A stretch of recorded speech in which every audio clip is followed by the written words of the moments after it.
Escalating tensions in the Middle East continues to raise serious questions about regional stability and what comes next.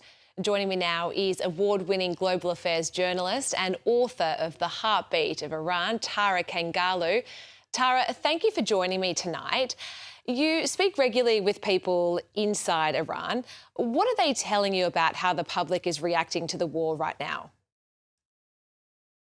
Jaimee, thank you for having me. And indeed, at the heart of every conflict, as I've reported over the years, and now in Iran, are people, ordinary civilians. And we have to remember that multiple things can be true at the same time. On one hand, the majority of the Iranian public is extremely angry and resentful toward the Islamic regime, what they call a theocracy and a dictatorship that, as we saw in January, they very much wanted to move beyond. And that sentiment in Iran is wide and is evident.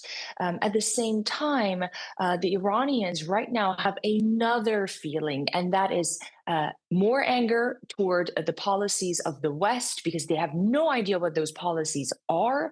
They have no idea what the method is and to what end. What is the objective here that the President of the United States and Israel want to reach? And I know we're going to talk about that. And add that, and to that, add the daily reality of life right now in Tehran. Last night, I mean, every night I try to connect with people despite awful internet and phone lines, Jaimee. And every day I'm hearing people say, last night was hell. Last night was the worst night.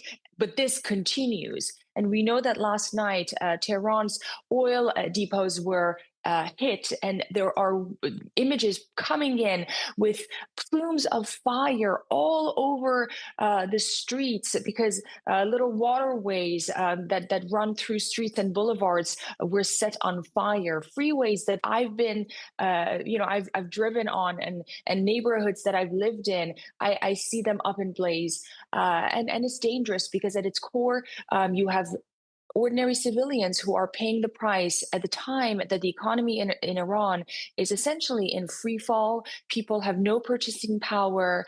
And top that with the fact that there's some people, Jaimee, who have to go to work. Shopkeepers, taxi drivers, medics, doctors. Life is moving forward in the middle of fire and perpetual bombardment. And so the sentiment in Iran is that we're somehow caught between the lunacy of a repressive dictatorship and foreign aggression that is extremely unclear as to what it has in store for us. And Tara, what would be the worst case scenarios for the people of Iran?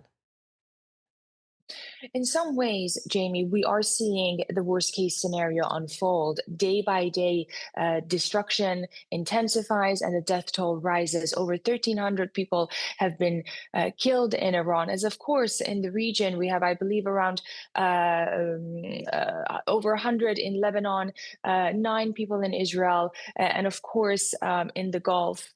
The worst case scenario, though, for the Iranian people are multifold. One, that, of course, this death and destruction continues, and they are somehow introduced by dangerous opposition groups. And I think we should be very well aware of this. For instance, the MEK, the Mujahideen Khalq, is a militia, semi-militant group, a cult-like that fought against Iran and the Iranian people with Saddam during the Iran-Iraq War.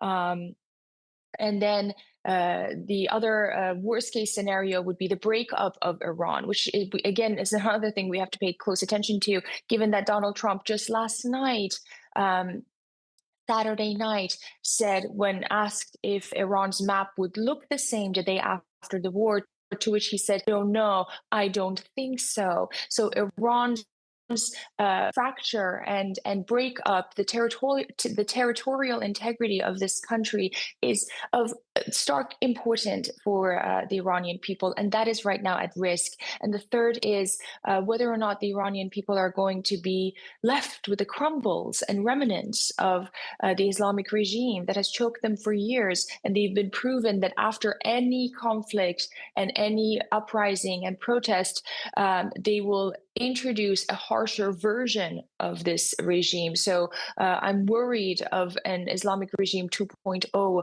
that might be even more aggressive than what it was in the past. So a lot on the table, a lot at stake. But again, at the receiving end are ordinary Iranians who, Jaimee, are so similar in their hopes, dreams, aspirations with millions of others around the world. They did not want this war.